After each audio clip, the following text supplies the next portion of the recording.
Pourquoi, quand il s'agit des viols, on n'a pas le droit d'utiliser les termes sur les applications? Vous en avez marre d'utiliser le terme V à tout bout de champ? Viol, meurtre, suicide, vous l'avez sûrement remarqué sur TikTok ou Instagram, des créateurs censurent volontairement certains mots, réécrits, déformés ou même carrément inventés pour échapper à l'algorithme et donc éviter le shadow ban, c'est-à-dire d'être invisibilisé par la plateforme. Mais est-ce qu'il existe vraiment des mots qu'on ne peut pas utiliser sur les réseaux sociaux? Pour contourner des règles pas toujours très claires, les utilisateurs ont créé leur propre langue codée, l'algospeak, adoptée à la fois par les créateurs mais aussi par certains grands médias. Les mots changent, mais aussi les noms de personnalités. Par exemple, Adolf Hitler devient le petit moustachu colérique. Vous imaginez si les séries et les films censuraient des mots comme on fait sur TikTok?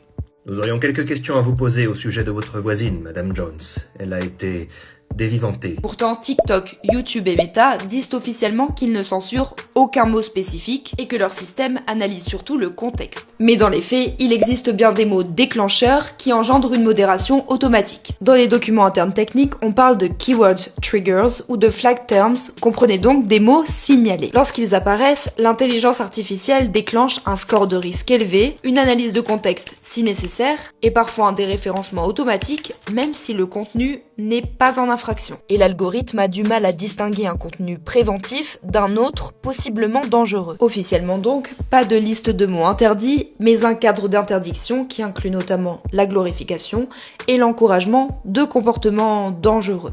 Et comme le but des plateformes, c'est d'avoir un maximum d'audience et de rassurer les annonceurs, elles mettent en avant surtout des contenus très safe et très propres. Conséquence, tout ce qui est plus critique ou plus sensible, notamment sur des sujets politiques, de minorité ou de santé mentale, peut rapidement être mis en retrait sur les réseaux sociaux.